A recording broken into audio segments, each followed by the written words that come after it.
La madre de Carlo Acutis rompió su silencio, lo que vivió 3 semanas después de la canonización. 3 semanas. Solo necesité 3 semanas después de la canonización para entender que mi vida entera había sido una preparación que yo no había pedido y no merecía.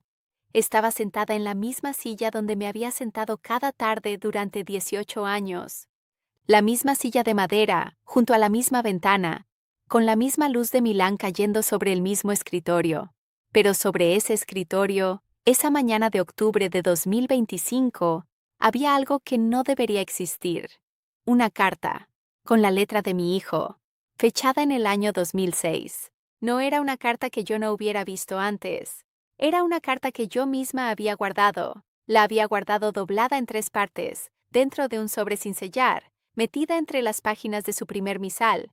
Y en esa carta, Carlo describía un día que todavía no había ocurrido cuando él la escribió. Un día de octubre. Un papa con un nombre que ninguno de nosotros conocía todavía. Y una madre, sentada sola, que finalmente entendería. Ese día era ese día. Ese papa era el papa que acababa de canonizarlo. Y esa madre era yo. Mi nombre es Antonia Salzano. Soy la madre de Carlo Acutis. Y lo que vivió durante las 3 semanas que siguieron al 7 de septiembre de 2025 no es lo que ningún periódico ha publicado, porque no me lo preguntaron. Y porque, aunque me lo hubieran preguntado, hay cosas que solo se pueden decir cuando el tiempo ha hecho lo que debe hacer con ellas. Hay 3 cosas que quiero contarte esta tarde, y necesito que te quedes hasta el final, porque las 3 van juntas y ninguna tiene sentido sin las otras 2. La primera, la noche antes de la canonización, algo ocurrió en la Basílica de Asís que el equipo de la Santa Sede documentó pero no hizo público. Yo lo sé porque estuve presente y porque una de las personas que lo registró me entregó ese documento 3 días después. La segunda, hay una conversación que Carlo y yo tuvimos en el Hospital San Gerardo de Monza, el 9 de octubre de 2006, 3 días antes de que muriera.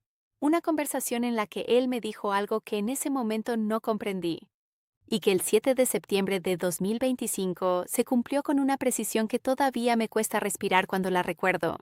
Y la tercera, la carta que te acabo de describir, la carta con su letra, porque lo que pone en ella, en las últimas 4 líneas, no es solo una descripción de ese día de octubre, es una instrucción, para mí. Y estoy aquí porque esa instrucción dice, con las palabras de mi hijo de 15 años, que yo tengo que hablar. Pero antes de seguir, y solo un momento, quiero agradecer a 3 personas que han dado un paso al frente y se han hecho miembros de este canal, a Reina Monge, a Manuel García Rodríguez y a Ramón Clivil. Hacerse miembro aquí es encender una vela en Asís, un donativo real para la basílica donde hoy descansa Carlo. Gracias por mantener viva su memoria conmigo. Y ahora vuelvo a esa carta, porque todavía no te he dicho lo que ponía en esas últimas 4 líneas, y lo que ponía cambia todo lo que vas a escuchar a continuación. Déjame retroceder. No demasiado. Solo lo suficiente para que entiendas quién soy yo y por qué importa. Soy una mujer de Milán. 64 años en el momento en que grabé esto. Estudié filosofía en la Universidad Estatal de Milán. Me doctoré con una tesis sobre ética personalista. Y durante 20 años trabajé como consultora de comunicación para empresas del norte de Italia. No era, y no soy, una persona dada a la exaltación. Mi carácter es analítico. Mi tendencia natural es dudar antes de creer. Mi marido, Andrea, me dice desde hace décadas que soy la persona más difícil de convencer que ha conocido en su vida. Lo dice como un cumplido, y yo lo tomo como tal. Cuando Carlo nació, el 3 de mayo de 1991, yo tenía 30 años. Vivíamos en Londres porque el trabajo de Andrea nos lo pedía. Carlo llegó con los ojos ya abiertos a una realidad que yo todavía estaba aprendiendo a ver. Eso es lo único que necesitas saber de mis comienzos para entender lo que viene después. Carlo creció diferente, no de una manera que llamara la atención en la calle, no de una manera teatral. Diferente de fondo, tenía una capacidad para la quietud que los niños de su edad no tienen. Se sentaba delante del sagrario durante 40, 50 minutos, completamente inmóvil, con los ojos cerrados y las manos juntas, Y cuando salía tenía el mismo gesto que tiene alguien que acaba de terminar una conversación importante. No de rezar, de conversar. Yo no entendía eso. Lo respetaba porque era mi hijo y lo amaba, pero no lo entendía. Cuando tenía 12 años me explicó su proyecto. Quería documentar todos los milagros eucarísticos del mundo. No los rumores, no las leyendas, los verificados. Los que tenían historia clínica, informe pericial, documentación diocesana. Me lo explicó con la seriedad de alguien que tiene un plan de trabajo. Dijo que necesitaba un ordenador mejor y una conexión a Internet estable, y un atlas. Me pidió un atlas físico porque quería marcar con alfileres los lugares donde había ocurrido cada uno. Le compré el ordenador. Le compré el atlas. En 2 años tenía 137 casos documentados con fichas individuales, imágenes escaneadas, referencias históricas y geolocalización.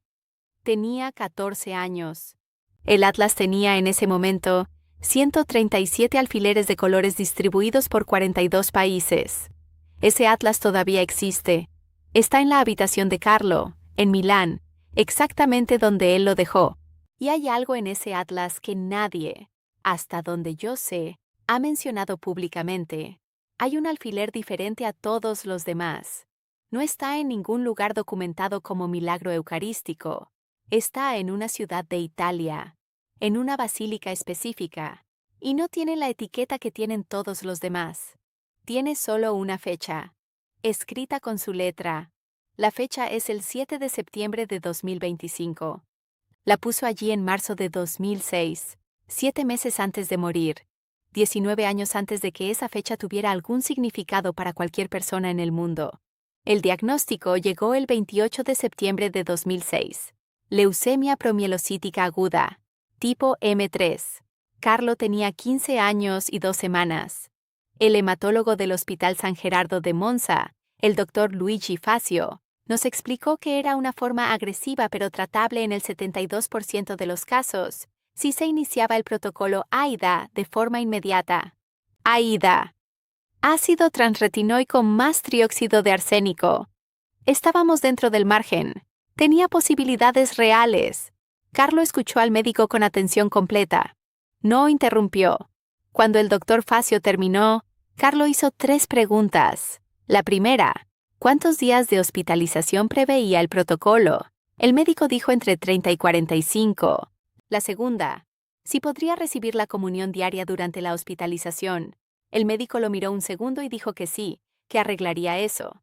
La tercera pregunta Carlo no se la hizo al médico. Me la hizo a mí, cuando el médico salió de la habitación. Me dijo, «Mamá, ¿tienes el libro azul?» Yo sabía exactamente a qué libro se refería. Era un cuaderno de tapa azul, A5 con espiral, que Carlo había estado usando durante los últimos 3 meses para anotar algo. Nunca me dijo qué.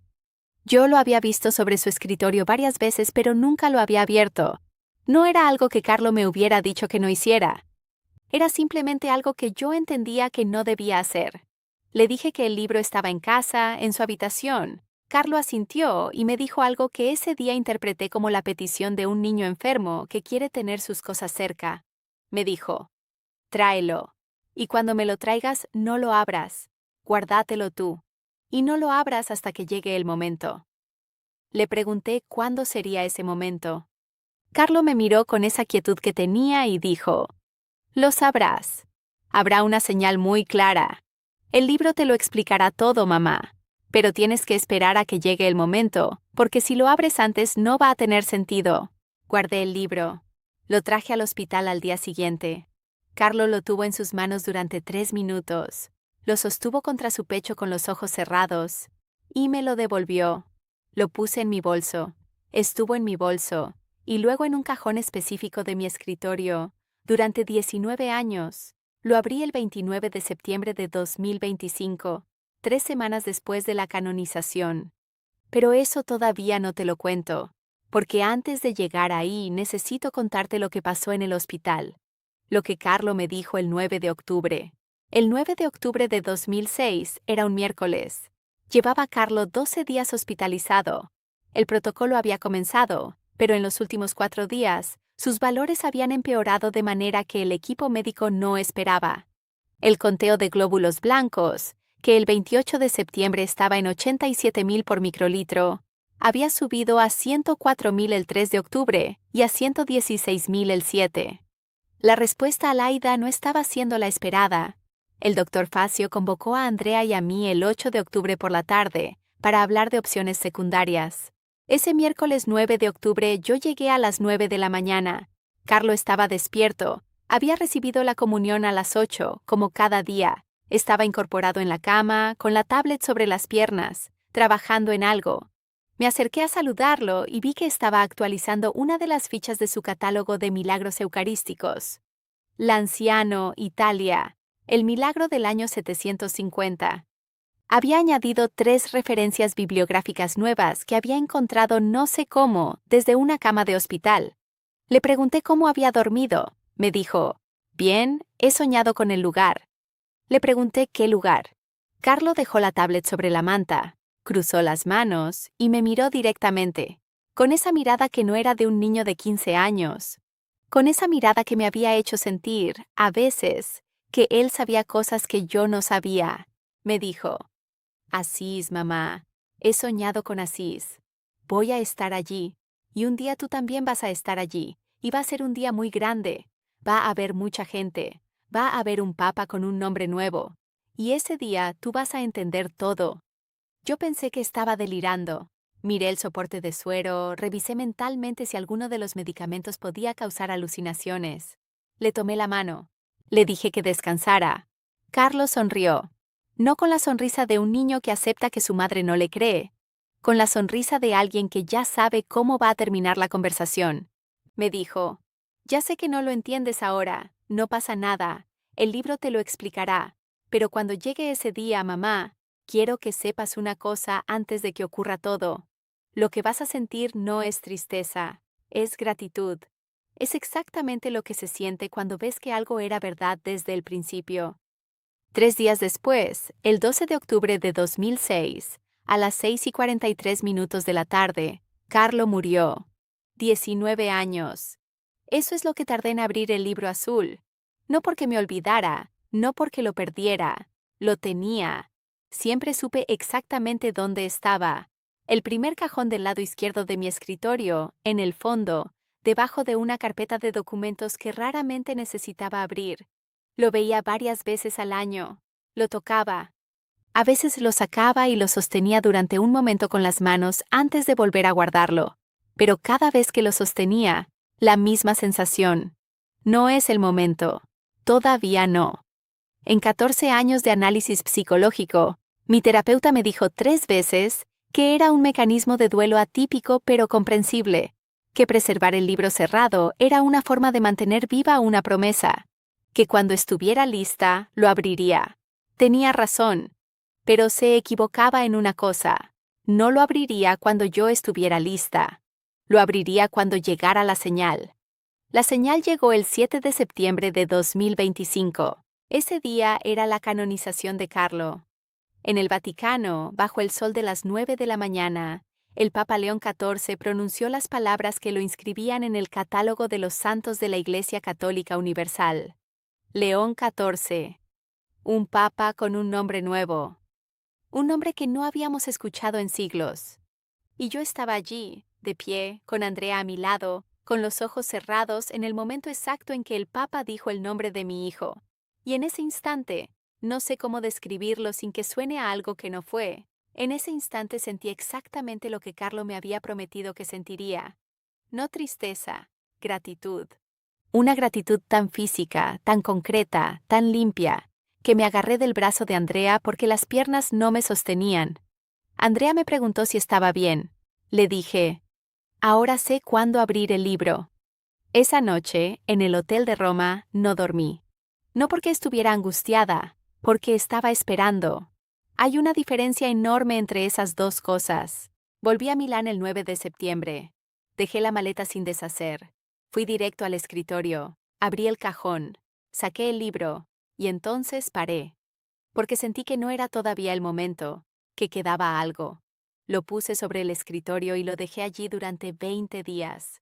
Si lo que acaba de contarte te ha estremecido tanto como me estremeció a mí vivirlo, quiero decirte algo antes de seguir. Desde ese día llevo siempre conmigo un rosario hecho en memoria de Carlo, con cuentas en forma de rosa, como las rosas que cubrían su tumba en Asís. Si quieres tenerlo cerca y rezar con él cada día, está en el primer enlace de la descripción, debajo del vídeo, y también lo encuentras en el comentario fijado. Llega a cualquier país del mundo. Pero espera, porque lo que encontré dentro de ese libro azul, la noche que finalmente lo abrí, lo cambia todo. Y todavía no hemos llegado ahí. Necesito contarte lo que pasó la noche antes de la canonización, la noche del 6 de septiembre de 2025. Porque sin eso, lo que vino después no tiene la mitad del peso que tiene. Llegamos a Asís el 5 de septiembre.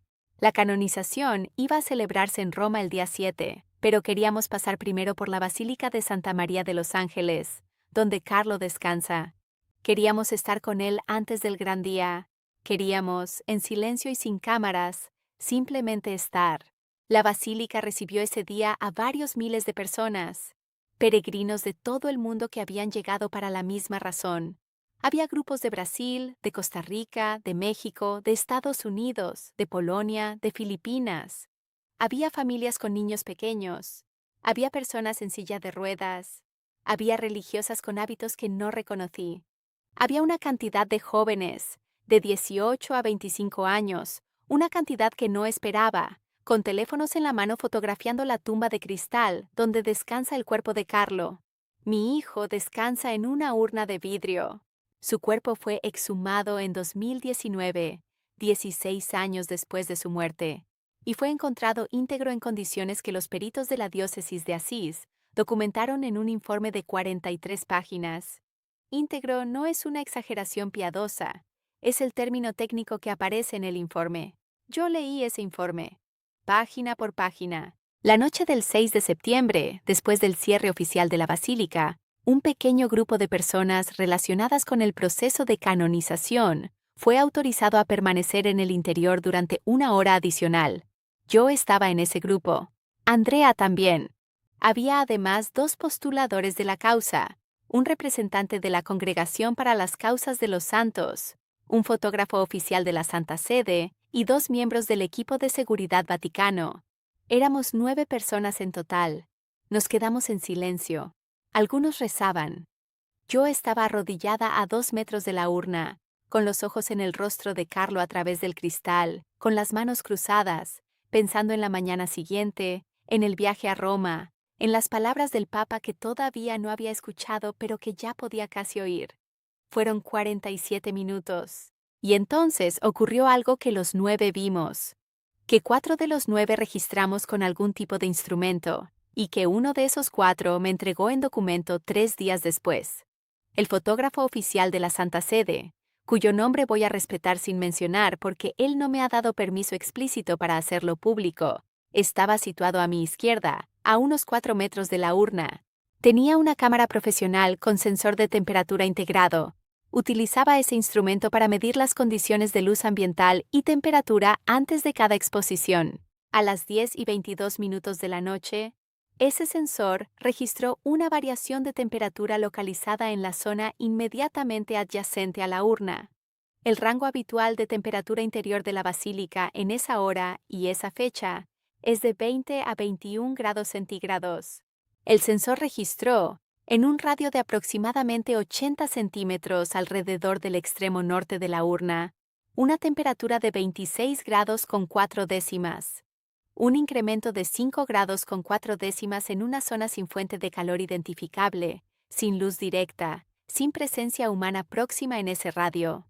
El fotógrafo tomó 3 mediciones consecutivas en 30 segundos. Las 3 dieron valores entre 26,1 y 26,6 grados. 2 minutos después, la temperatura volvió al rango habitual. Yo no había visto los datos del sensor en ese momento. Lo que yo había visto era diferente.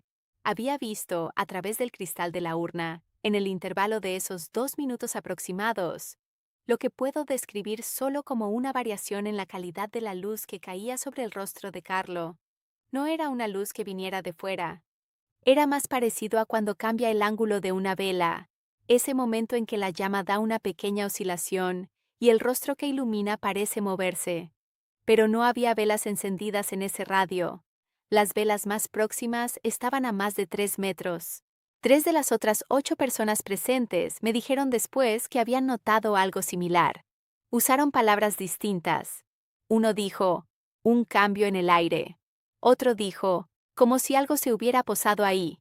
El representante de la congregación, un hombre de unos 60 años con 32 años de experiencia en causas de canonización, me dijo al salir con una voz completamente tranquila: estas cosas ocurren más de lo que la gente piensa. No lo dijo como si fuera extraordinario, lo dijo como si fuera parte de su trabajo. El documento que el fotógrafo me entregó 3 días después contiene las 3 mediciones, la marca y modelo del sensor, el número de serie del equipo, la fecha, la hora con precisión de segundos y las coordenadas GPS del punto de medición dentro de la basílica. Lo tengo. Está guardado en el mismo cajón donde guardé el libro azul durante 19 años. Ahora necesito contarte algo sobre los días que siguieron a la canonización. Los días antes de abrir el libro, porque no fueron días de espera pasiva.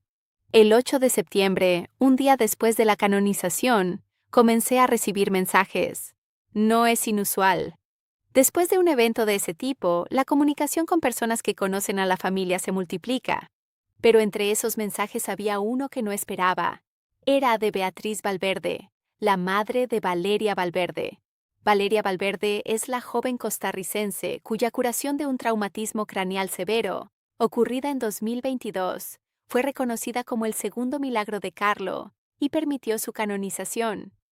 Yo había conocido a Beatriz brevemente durante el proceso. Habíamos hablado por teléfono 3 veces, pero el mensaje que me mandó el 8 de septiembre contenía algo que Beatriz no me había dicho en ninguna de esas 3 llamadas. Me dijo que Valeria, 3 días después de salir del hospital en San José de Costa Rica en 2022, había tenido un sueño. En ese sueño había un chico joven, de aspecto mediterráneo, con el pelo oscuro, que le había dado una dirección, no una dirección de calle, una dirección en forma de coordenadas numéricas. Valeria se las había dictado a Beatriz al despertar, y Beatriz las había apuntado en una libreta sin saber qué hacer con ellas, pensando que era solo el residuo de una mente que se recuperaba de un trauma. Cuando Beatriz vio, el 7 de septiembre, la cobertura fotográfica de la canonización y reconoció el rostro de Carlo como el del chico del sueño de Valeria, buscó la libreta. Buscó esas coordenadas. Las introdujo en un mapa digital. Las coordenadas señalaban un punto dentro de la Basílica de Santa María de los Ángeles, en Asís. El punto exacto estaba a menos de 1 metro del extremo norte de la urna de Carlo, el mismo extremo norte donde el sensor del fotógrafo había registrado la anomalía de temperatura la noche del 6 de septiembre. Beatriz me preguntó en su mensaje si eso significaba algo para mí. Le respondí que sí significaba algo, que le llamaría cuando pudiera hablar. Pero tardé una semana en llamarla, porque entre tanto, el 13 de septiembre, ocurrió algo más. Algo que involucraba directamente el Atlas de Carlo. Recibí la visita de la doctora Elena Marchetti, de la Asociación para la Catalogación del Patrimonio Devocional de la Iglesia Italiana, una investigadora que había estado trabajando durante 4 años en la catalogación del archivo documental que Carlo dejó. La doctora Marchetti había examinado el atlas en múltiples ocasiones y conocía cada uno de los 167 alfileres que Carlo había colocado antes de su muerte. Pero el 13 de septiembre, la doctora Marchetti llegó a mi casa con una expresión que yo no le había visto antes. Le pregunté qué había encontrado. Me dijo: el alfiler de Asís, el que no tiene etiqueta. Le dije que lo conocía. Me dijo: señora Salzano, he revisado los registros de todos los milagros eucarísticos que Carlo tenía documentados en 2006. En esa fecha, 137 casos verificados. Ninguno de ellos corresponde a la Basílica de Santa María de los Ángeles en Asís. Es el único alfiler sin caso asignado en todo el Atlas, y tiene la fecha del 7 de septiembre de 2025. Le pregunté si había alguna anotación de Carlo que explicara por qué lo había puesto allí. La doctora Marchetti abrió su carpeta y sacó una fotografía ampliada de la parte trasera del Atlas, la página interior de la contraportada. Había allí, con la letra pequeña y cuidadosa de Carlo, una nota de 3 líneas. Nunca la había visto.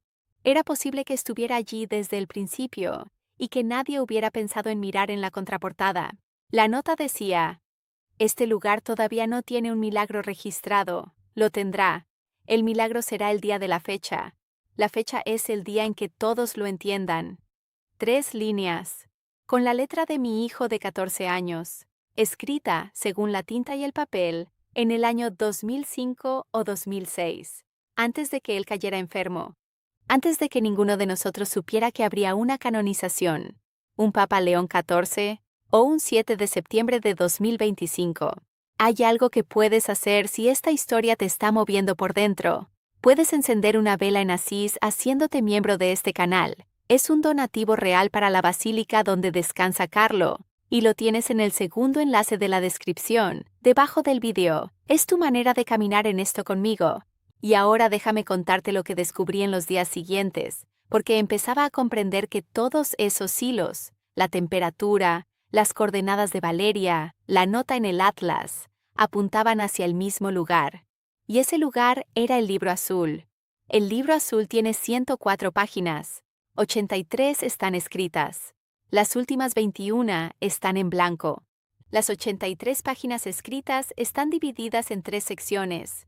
Carlo las llama así en la primera página, en una especie de índice informal. La primera sección la llama Lo que he visto. La segunda, Lo que he escuchado. La tercera, Lo que sé que va a ocurrir. La primera sección tiene 27 páginas. Son anotaciones de lo que Carlo describe como momentos de claridad durante la adoración eucarística. Fechas, horas, duración, descripciones de lo que experimentaba. Un vocabulario que no esperaba en un chico de su edad. Palabras como presencia objetiva, certeza no inferida, contacto directo con el origen. Y, en varias páginas, datos. No sensaciones, datos. Temperatura percibida de manos y pies durante la adoración. Duración de cada episodio al minuto.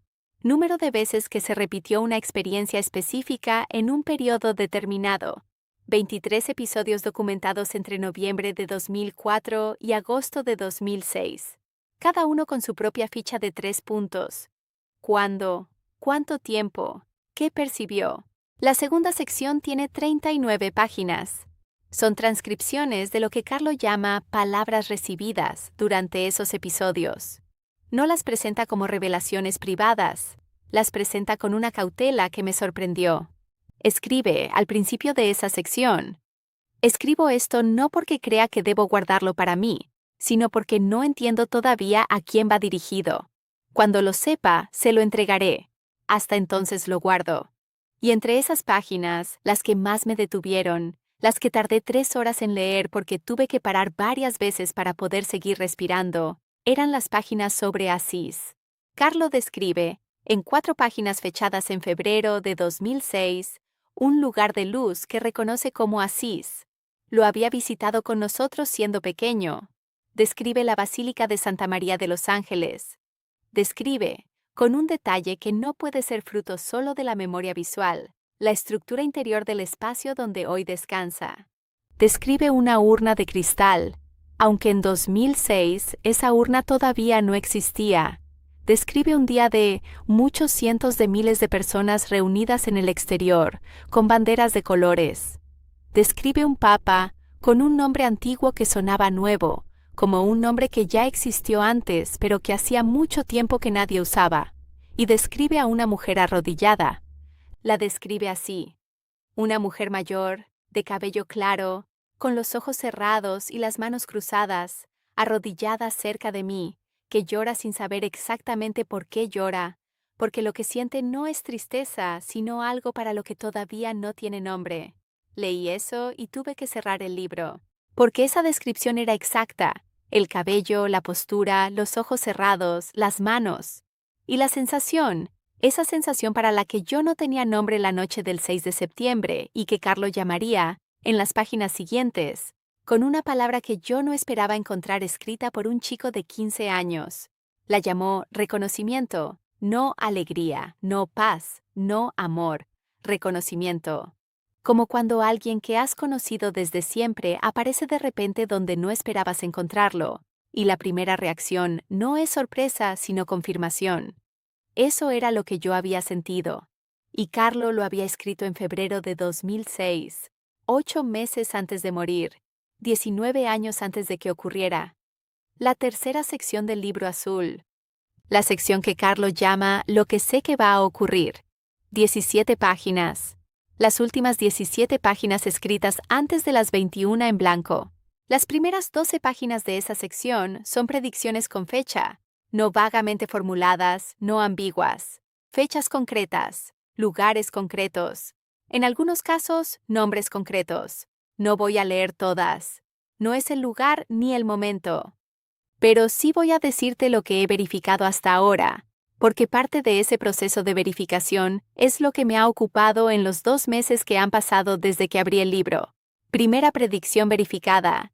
Carlo escribe en la página 67 que, en el año 2020, en el mes de octubre, mi cuerpo estará en Asís y el Papa hablará. El 10 de octubre de 2020, el Papa Francisco presidió su beatificación en Asís.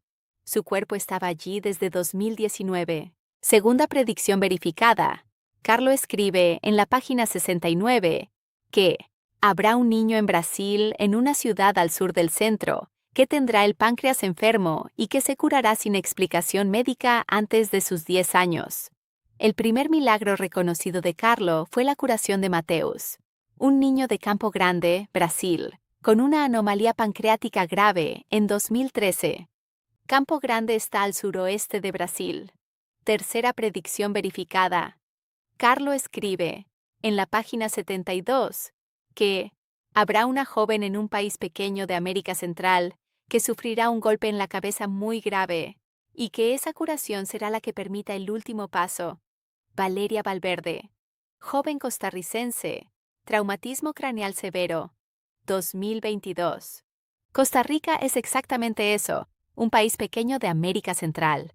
Cuarta predicción. Carlo escribe en la página 74 una frase que todavía no puedo verificar del todo, pero que me ocupa la mente con una persistencia que no sé cómo describir.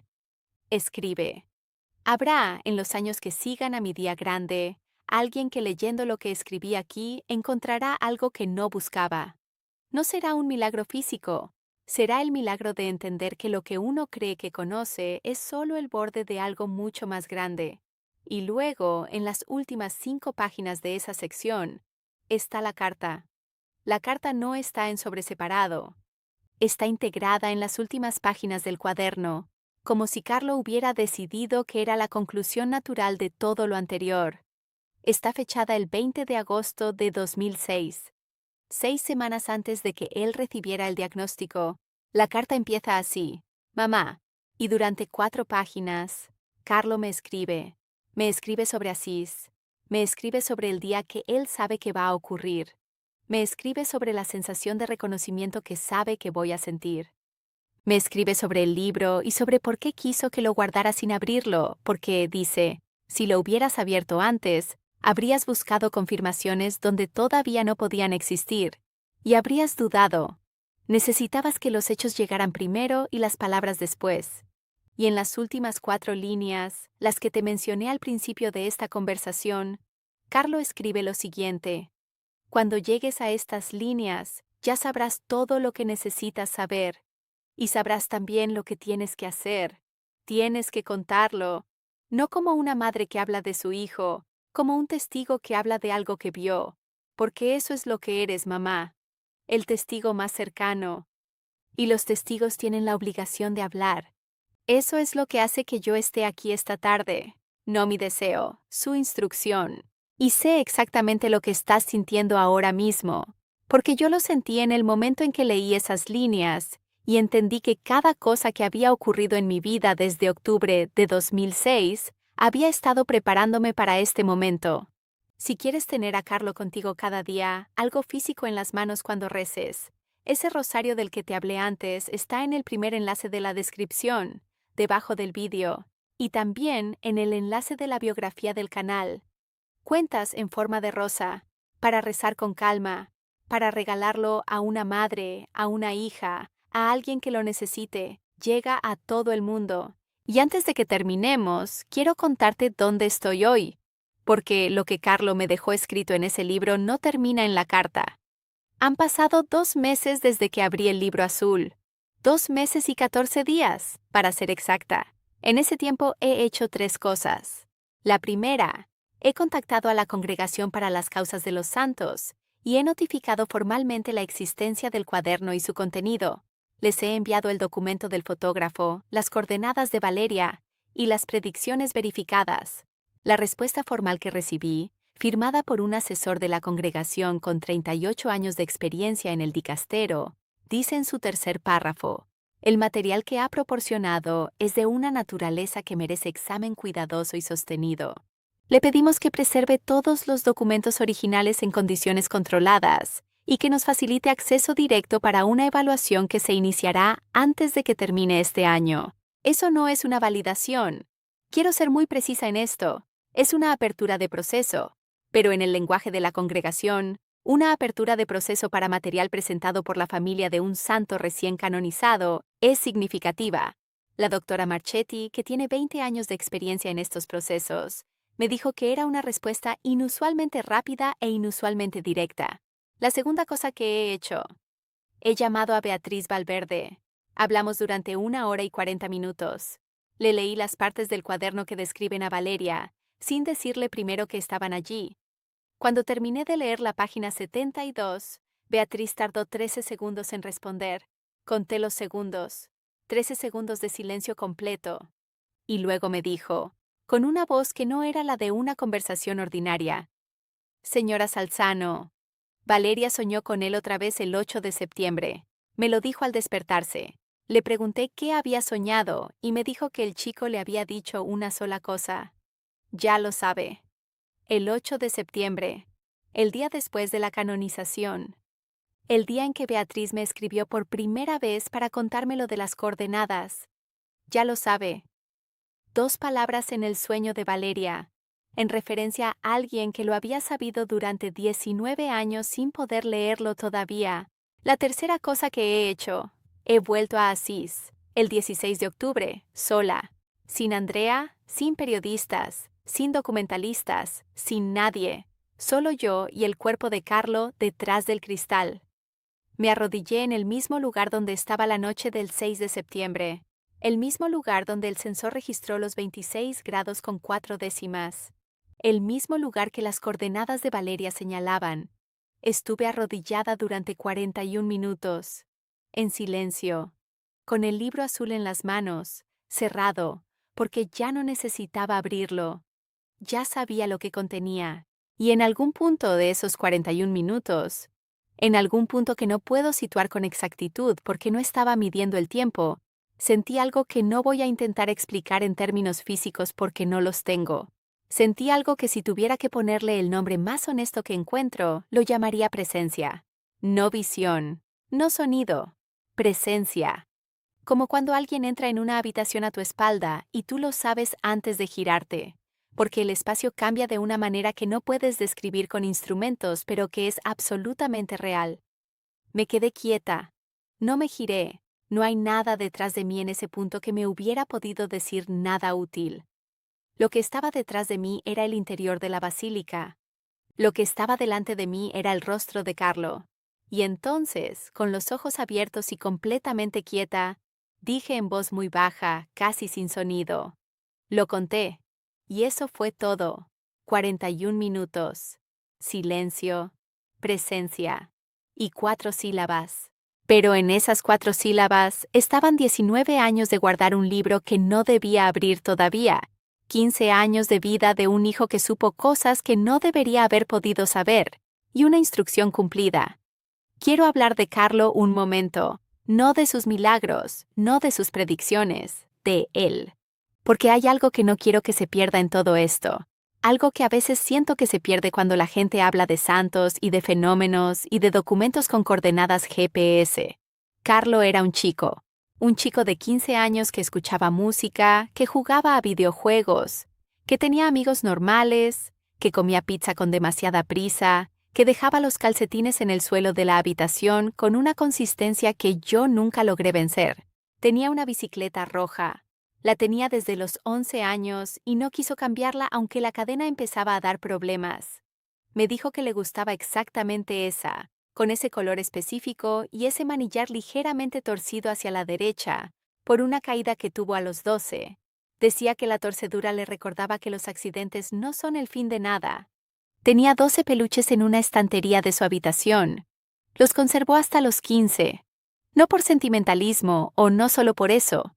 Me dijo una vez que cada uno representaba a alguien concreto por quien rezaba. Los había bautizado con nombres, no nombres de santos, nombres inventados que solo él conocía. Tenía una manera de escucharte que muy pocos adultos tienen. Cuando Carlo te escuchaba, la sensación era que no había en el mundo otro problema que el tuyo en ese momento. Su atención era física, real, sin dispersión. No porque fuera educado o porque le hubieran enseñado a parecer atento, sino porque genuinamente, cuando alguien le hablaba, ese alguien tenía toda su capacidad. Eso es lo que más extraño. No los momentos excepcionales, la atención ordinaria. Y luego están los datos que los investigadores estudian y que son los que el mundo necesita para entender la dimensión de lo que fue su paso por aquí. Porque Carlo, este chico de la bicicleta roja y los 12 peluches, también fue el niño que a los 11 años comenzó a recibir lo que el Libro Azul llama momentos de claridad. El niño que a los 12 diseñó un sistema de catalogación de milagros eucarísticos, que 32 años más tarde la Iglesia usa como referencia en sus procesos de verificación. El niño que a los 14 puso un alfiler sin etiqueta en un atlas, con una fecha que ningún ser humano podía conocer, y que resultó ser exacta. Esos dos Carlo no son contradictorios. Son el mismo. Y entender eso, creo, es lo más importante que te puedo decir esta tarde. Carlo decía, y lo decía con frecuencia, con la misma naturalidad con que decía que prefería la pizza margarita a la de 4 quesos, que la Eucaristía era su autopista al cielo. No lo decía como metáfora, lo decía como dato, como quien dice que el tren de las 7:42 llega siempre puntual a la estación. Con la certeza de alguien que ha comprobado algo suficientes veces como para no necesitar seguir comprobándolo. Yo tardé 19 años en entender lo que él entendía de manera natural. No porque yo sea menos inteligente, sino porque él tenía acceso a algo que yo no tenía. Un acceso que no se puede enseñar, que no se puede heredar, y que, según todo lo que he vivido en estos 2 meses, no se detiene con la muerte. Hay algo más que quiero decirte antes de terminar, algo que no he dicho en ninguna otra entrevista ni declaración pública, porque hasta hoy no me había sentido capaz de decirlo con las palabras correctas. Cuando Carlo murió, el 12 de octubre de 2006, yo no me hundí. Eso ha sorprendido a la gente que me conoce porque saben de qué pasta estoy hecha y saben que yo no suelo dejar ver mis grietas. Pero la razón por la que no me hundí no fue fortaleza. Fue algo mucho más difícil de explicar. Fue que desde el momento en que Carlo murió, yo tuve, de manera persistente y continua, la sensación de que él no se había ido del todo. No en el sentido vago en que la gente dice que sus seres queridos siguen vivos en su corazón, en un sentido mucho más concreto, mucho más incómodo, mucho más difícil de admitir en público para alguien con mi temperamento analítico. La sensación de que él seguía cerca, que en ciertos momentos estaba más cerca que en otros, que esos momentos tenían un patrón, aunque yo no sabía cuál era ese patrón, que cuando rezaba en un lugar sagrado, especialmente si había Eucaristía, la presencia aumentaba de manera que yo podía medir, no con instrumentos, sino con la misma certeza con que mides si hay alguien en la habitación, aunque todavía no te hayas girado. No lo dije durante 19 años porque tenía miedo de 2 cosas. La primera, que me creyeran loca, o peor, que la gente lo atribuyera al duelo y no lo tomara en serio. La segunda, que al decirlo en público pudiera dañar algo. No sé cómo explicar ese miedo. Era la sensación de que había algo que debía llegar a su madurez antes de ser pronunciado, como los frutos que necesitan toda la estación antes de estar listos. El fruto está listo. El 7 de septiembre de 2025, en el momento de la canonización, en la Plaza de San Pedro, Con el Papa León XIV pronunciando el nombre de mi hijo, sentí esa presencia de una manera que duplicaba, triplicaba, cualquier cosa que hubiera sentido antes. No con miedo, sin el más mínimo miedo. Con esa gratitud limpia de la que te hablé antes, esa gratitud que Carlo me había prometido que sentiría en el hospital el 9 de octubre de 2006, cuando yo todavía no entendía nada. Y lo que quiero decirte con todo esto no es que tengas que creerme a mí. No te pido eso.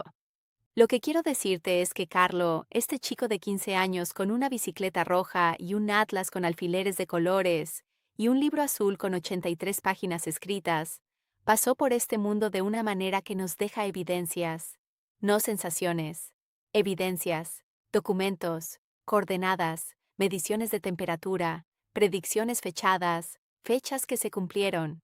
Y si todo eso no te mueve a mirar tu propia vida con una atención diferente, si todo eso no te hace preguntarte si hay algo más grande funcionando detrás de lo que puedes ver y medir, entonces tal vez todavía no ha llegado tu momento. Y eso está bien. Carlo era muy paciente con eso.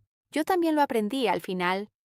El 29 de octubre de 2025, hace 3 semanas desde que grabo esto, recibí una llamada del postulador de la causa de Carlo, el padre Marco Ghezzi.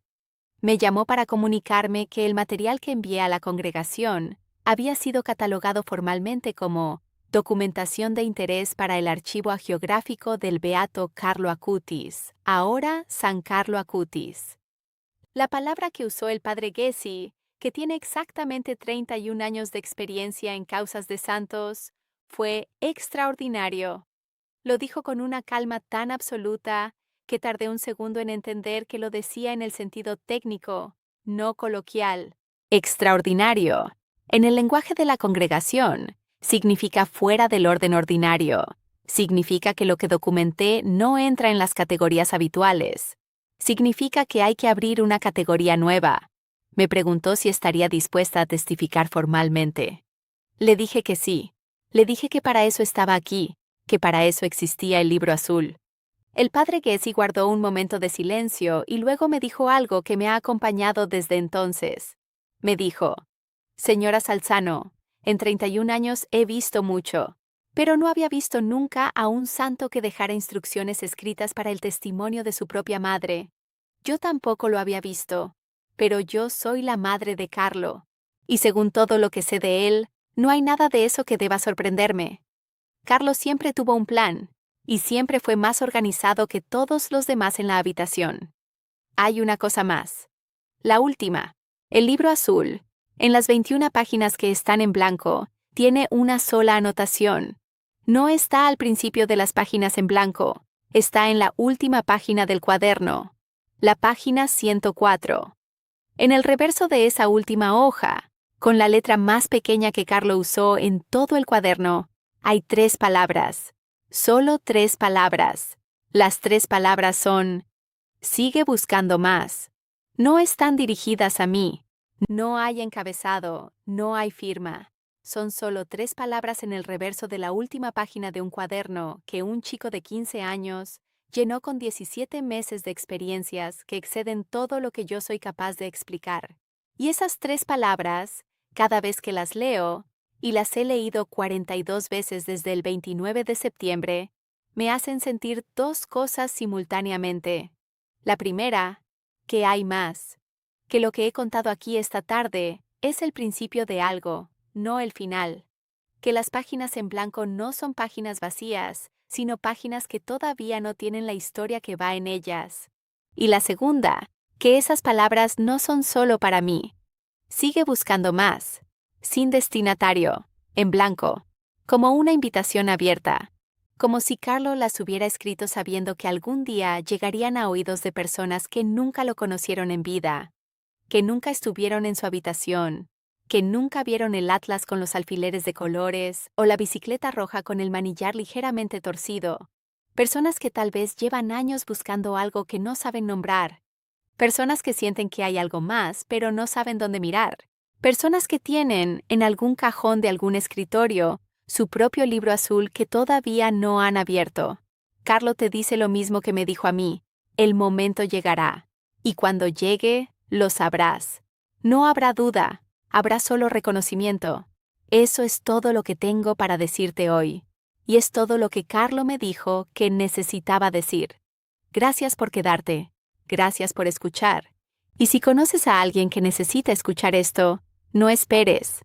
Comparte este video ahora mismo, porque los testigos tienen la obligación de hablar. Y tú también eres un testigo. Si este testimonio te ha marcado tanto como esta historia marcó mi vida, te pido una sola cosa. Suscríbete a este canal y compártelo con alguien que lo necesite escuchar hoy. En este canal seguimos recogiendo las huellas que Carlo dejó por el mundo. Si quieres llevarte algo de esta historia, el rosario inspirado en su devoción está en el primer enlace de la descripción, debajo del video, y lo ves también en el banner del canal. Cuentas en forma de rosa, para rezar con calma, para regalar a una madre, a una hija, a alguien que camina en la oscuridad. Y si quieres encender una vela en Asís y sostener la basílica donde Carlo descansa, hazte miembro en el segundo enlace de la descripción. Es un donativo real. Es una manera concreta de mantener viva su memoria. Reza, comparte. No dejes de buscar. Carlo decía que la Eucaristía era su autopista al cielo. Las huellas del cielo están en todas partes. Solo hay que saber mirar.